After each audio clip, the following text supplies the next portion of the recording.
Samyukta you should tell us. ప్రతిసారి బాలయ్య బాబు గారితో అందరూ they'll be waiting to get a role ఆయన సినిమాలో చేయాలన్నా. సో మీకు ఎలా అనిపించింది ఒకటి, and what was the most memorable scene? మళ్ళీ దగ్గర ఇంతవరకు ఇచ్చా కథ చెప్పకుండా లొకేషనో లేదా మాకు అలా అలా కొంచెం చెప్తే ఏదో సంతోషపడతాం. My character is related to her character. Okay, link. Okay, That much is we'll good. connect the dots. Yes, now that much is good. That should be good. Correct.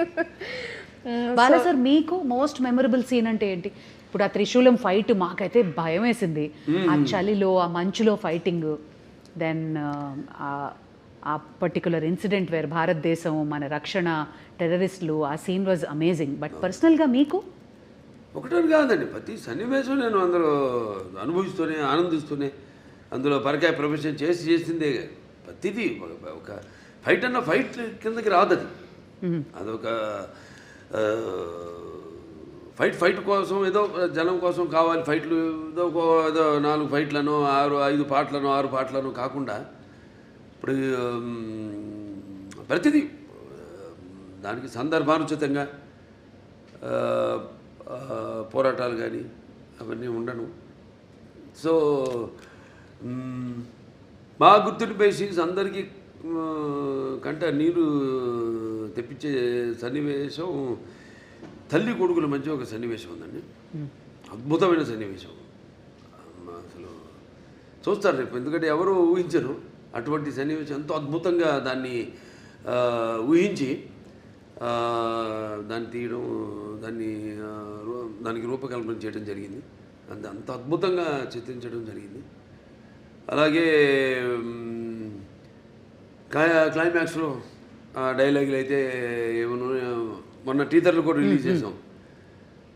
అలాగే ఒకటని కాదు, ఒక సన్నివేశం కాదు, అన్నీ మన ఆది గారితో సన్నివేశాలు అయితేనేమి, లేకపోతే మా మధ్య ఉన్న నాకు సంయుక్త మధ్య ఉన్న చిన్నపాటి ఎంటర్టైన్మెంట్, ఒక ఎంటర్టైన్మెంట్ అయితేనేమి, ఒక హర్షాలి నా మధ్య ఉన్న ఇద్దరి మధ్య, అంటే తండ్రి పెదనాన్న, అంటే ఈ అఖండ పాత్ర ఇద్దరు కవులను, కానీ ఇద్దరితో ఉన్న సన్నివేశాలు అయితేనేమి చాలా అద్భుతం. ఎక్స్ట్రాడినరీ తీయడం జరిగింది. ఎక్స్ట్రాడినరీ ఊహించి దాన్ని ప్రజెంట్ చేయడం జరిగింది. బాలా సార్, మీ అభిమానులందరికీ తెలుసు మీరు అపారమైన భక్తి, చాలా మీ నరాల్లో, మీ జీవితం అంతా శివమయమే కాదు, అందరి దేవుళ్ళని ఆరాధిస్తారు. మీ జీవితంలో శివుడు ఇంపార్టెన్స్ ఏంటి? అంటే వాగ్రత సంపర్తం, వాగ్రత ప్రతిపత్తే జగత్తు పితరు వందే పార్వతీ పరమేశ్వరం ఉంటాం. తల్లిదండ్రులు కనిపించే పార్వతీ పరమేశ్వరుల స్వరూపాలు. నా గాయత్ర పరం మంత్రం నమ్మతు పరదేవత నారే పరతస్త్రాత నానృతాత్ పాతకం పరం, అది తల్లి ప్రార్థన. తండ్రి ప్రార్థన వచ్చి అస్మాత్ పార్థివత ప్రాదుర్భూతన భక్తి గురుణ సంతుర్ మాంసీ శాస్త్రం తస్మై సర్వజ్ఞ మూర్తి పిత్రే. అంటే సగం దేహాన్ని ఇచ్చింది ఆ తండ్రి. మంచి గురువులు దగ్గర శుశ్రూష చేసి జ్ఞానాన్ని విద్యని పొందమని, దాంట్లోనే ఒక భాగం మన సనాతన హైందవ ధర్మం. అంటే మన వాళ్ళు చాలామంది ఉన్నారు గొప్ప, మన వేదాలు మామూలు కావు. అప్పుడు ఆయన దండిబట్ల విశ్వనాథ్ శాస్త్రి గారు అయితేనేమి, ఆయనప్పుడు నాజీలు హిట్లర్ ఉన్న టైంలో ఆయన్ని కిడ్నాప్ చేసి జర్మనీకి తీసుకెళ్ళి, ఈరోజు కూడా జర్మనీ క్యాపిటల్ బర్లిన్లో ఈ అక్కడ ఆయన చిత్రపటం, ఇప్పటికీ ఆయన ఫోటో ఉంది అక్కడ ఎక్స్టర్నల్ అఫేర్స్ మినిస్ట్రీలో, ఇవాళకి ఆయన ఫోటో ఉంది. అంటే మన వేదాన్ని తర్జుమా చేసి ఎలా వాళ్ళు ఈ ఎలక్ట్రాన్స్, న్యూట్రాన్స్ ఇవన్నీ ఒక కంప్యూటర్ని కనిపెట్టారు, ఎలా ఇవాళ ఆ పెద్ద కంప్యూటర్కి గదికి 2 ఇంతలు ఉండేదండి ఆ రోజుల్లో, దాన్ని ఎలా అలాగే న్యూక్లియర్ బాంబ్స్ ఇవన్నీ కూడా మన వేదంలో నుంచే, మన అధర్వణ వేదంలో నుంచే దాన్ని తర్జుమా చేసి వాళ్ళు కనిపెట్టింది. అలాగే ఇప్పటికీ మనం మెల్బోర్న్ కదా వెళ్తే యూనివర్సిటీ ఆఫ్ అది సర్జన్స్ ఏదో ఉంది అక్కడ శుశ్రూషుడని, అప్పుడు ఆ రోజుల్లో మరి ఆయన ఇవాటికి ఆయన స్టాచ్యూ ఉంది అక్కడ, బస్ట్, ఆయన ఒక ఋషి. అంటే మరి ఎనస్థీషియా అది లేకుండా ఎలా ఆపరేషన్ చేసేవారు ఆ రోజుల్లో. Father of rhinoplasty, rhinoplasty, Sushruta Samhita. So శుశ్రూషుడు ఇవన్నీ చాలా గొప్ప వాళ్ళు. మీ వేదాల సారాంశాన్ని వాళ్ళు సరైన సారాంశాన్ని తీసుకుని ఓకే. అంటే అధర్వణ వేదం వరకు చెప్తున్నాను. వేరే సామవేదాలు ఉన్నాయి, యజుర్వేదాలు ఉన్నాయి, ఋగ్వేదం ఉంది, అదంతా వేరు అలా. సో అలా మన భావి తరాలకి దీన్ని ఇంకా ముందు తీసుకెళ్లాలంటే సినిమా అంత గొప్ప మాధ్యమం ఇంకోటి లేదు నాకు తెలిసి. ఎందుకంటే ఇప్పుడు నేను చెప్పాను ఇంతకుముందు, ఈ దైనందిన కార్యకలాపాల్లో పడిపోయి ఎలా మనిషి సతమతం అవుతున్నాడు, ఎలా వాళ్ళకి బరువు కాంపిటీషను, దాంట్లో అది కాకుండా వాళ్ళు ఎలా గుంజుకుపోయింది ప్రపంచం. ఆ గుంజుకుపోయిన ప్రపంచాన్ని ఎలా సరిగ్గా వాడుకోవాలి దాన్ని. ఇప్పుడు ఏ వచ్చింది, ఆర్టిఫిషియల్ ఇంటెలిజెన్స్ వచ్చింది, ఇప్పుడు ఇవన్నీ వచ్చినప్పుడు దాన్ని ఎలా వాడుకోవాలి ఏమిటి అని దాన్ని మనల్ని సరైన మార్గంలో తీసుకెళ్లే సినిమా మన అఖండ తాండవం. Okay. One thing about Boyapati Srinu గారు, ఆయన అసోసియేషన్ మా అందరికీ తెలుసు, మీరు ఎక్కువ డిస్కషన్స్ ఉండదు, బట్ మాకు తెలియని విషయం ఒకటి చెప్పండి బోయపాటి గారి గురించి. ఆయన కథ చెప్పే విధానం కానీ ఆయన ఆలోచన కానీ ఎలా ఉంటుంది? వేడిగా ఉంటుందండి. చెప్పేది కూడా నేను అలాగా ముందు ఆయన వచ్చి నన్ను గమనిస్తాడు. ఆయన ఇప్పుడు ఒక సినిమా అయిపోయింది మళ్ళీ చేద్దాం అనుకుంటున్నాం, ముందు రోజు ఒక పూట వచ్చి గమనిస్తాడు నన్ను ఆయన. నేను ఏదో ఒక ఆవేశంగా మాట్లాడుతుంటాను.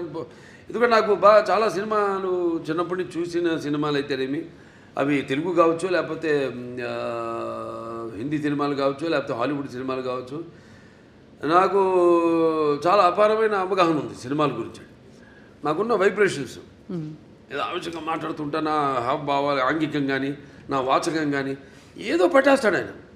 ఆ ఆంగికము ఆ వాచకం పట్టేస్తాడు ఆయన. మీ బాడీ లాంగ్వేజ్ బాగా తెలుసు. బాగా ఆయన తెలిసినంత ఎవరికి తెలియదు. పట్టేస్తాడు ఆయన దాన్ని. పట్టేసుకొని దాని నుంచి ఒక కథ వచ్చేస్తుంది మాకు. అంత ఈజీ మాకు కథ చేసుకోవడం అనేది. దాని గురించి ఎక్కువ డిస్కషన్స్ మళ్ళీ అంతా ఉండదు. మీరు కన్విన్స్ అయిపోతారు ఆయన చెప్పిన దానికి. ఇక మొత్తం కథ చెప్పడం ఆయన నాకు అసలు ఎప్పుడు మొత్తం కథ విన్న సందర్భమే రాలా నాకు. మొత్తం కథ విన్న అసలు సందర్భమే రాలా నాకు. ఇది ఇట్లా అనుకుంటాం బాబు అంటారు, ఒక గోయడ్ అంటాను, వెళ్ళిపోదామండి ముందుకు వెళ్ళిపోదాం. ఇంకా ఎప్పుడు నెక్స్ట్ షూటింగ్ ఎప్పుడు, గెటప్లు ఎప్పుడు, టెస్ట్ షూటింగ్ ఎప్పుడు, అంతే.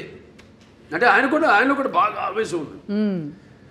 మరి వచ్చేది ఎక్కడి నుంచి పెద్ద కాకాని, అదే పక్కనేమో ఈయన ఉన్నాడు నరసింహస్వామి, అక్కడ వాళ్ళంతా మళ్ళీ అసలు ఒకప్పుడు మనకు తెలిసింది పల్నాడంతా ఒకప్పుడు శైవులు, వాళ్ళ అదే నాగమ నాయకుడు కానివ్వండి, నాగమ నాయకురాలు బ్రహ్మనాయుడు గారు కానీ, అవన్నీ ఆ గడ్డ నుంచి అక్కడి నుంచి వచ్చాడంటే ఆయన ఆవేశం ఉంటుంది.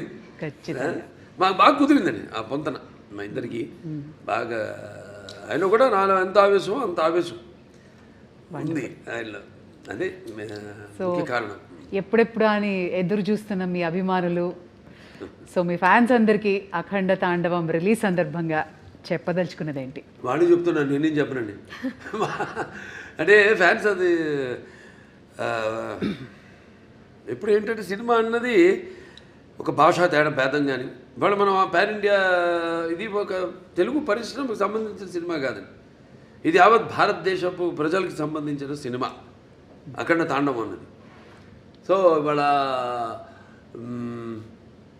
ఈ సనాతన ధర్మం ఉన్నది, సనాతన హైందవ ధర్మం ఉన్నది, నేను చెప్పాను మేము ముందు అనుకున్నంత చిత్రీకరించడం పూర్తయ్యాక అన్ని జరిగినాయి సన్నివేశాలు, ఏమి జరుగుతున్నాయో వాటికి ఎలాగో అంత కాస్మిక్ కనెక్షన్ అంటాం. సో అలా ఈ యొక్క సినిమాని వాళ్ళు ఎప్పుడు ఒక భాషా భేదం కానీ, సినిమా అంటే ఒక ఏమంటాం భాషా భేదం కానీ, లేకపోతే ఆడమగ తేడా కానీ, లేకపోతే పండిత పామనాది పట్టువిడుపులు కానీ, దానికే దారిద్రాది తారతమ్యములు కానీ, దురభిమానులన్న అడ్డ గోడ ఉండదు ఇటువంటి సినిమాలు. నేను చేసిన ఏ సినిమా అయినా సరే, ఎందుకంటే నాకు అదృష్టం వరుసగా 4 హిట్లు ఇవ్వడం, అఖండ తర్వాత వీరసింహారెడ్డి తర్వాత నేలకొండ భగవంత్ కేసరి, తర్వాత డాకు మహారాజు, తర్వాత వాళ్ళ అఖండ తాండవం. అంటే అంటే ఇప్పుడున్న ఈ కాంపిటేటివ్ నాకెప్పుడు నేను అటువంటి ఆలోచించను. ఏ సినిమా ఇవన్నీ నా వాటికి దూరంగా ఉంటాను నేను. ఇలా నాకు అపారమైన అనుభవం ఉంది. దాన్ని నేను మన దర్శకులకి వాళ్ళకి చెప్పడం నెక్స్ట్ మళ్ళీ మొదలు పెడుతున్నాను. మళ్ళీ గోపిచంద్ గారిది ఆల్రెడీ మనం ముహూర్తం చేసాం. సో నాకు అదృష్టం, అది చేసుకుంటూ వెళ్తున్నాం. ఇంకా డెఫినెట్గా ఇంకెన్నో ఉన్నాయి కథలు. ఏమైతే ఇప్పుడు నా సినిమా కథలు ఎలా ఉంటాయంటే పంచపక్ష పరమాన్నంలాగా ఉండాలి. ఏదో కట్టె కొట్టే తెచ్చేలాగా కాదు, అది ఓకే చేసే వరకు కట్టె కొట్టే తెచ్చే ఆ తర్వాత ఉంటుంది చాటంతా కథ. కానీ అన్నీ సమపాళ్ళల్లో, ఏ రుచి ఎక్కువైనా ఏ రుచి తక్కువైనా అదన్నీ బ్యాలెన్స్ చేసుకుంటూ, ముఖ్యంగా నా పాత్రలే కాదు నేను చెప్పేది, నా నాయకుడే కాదు ప్రతి నాయకుడు కానీ, లేకపోతే మా హీరోయిన్స్ క్యారెక్టర్స్ అయితేనేమి, లేకపోతే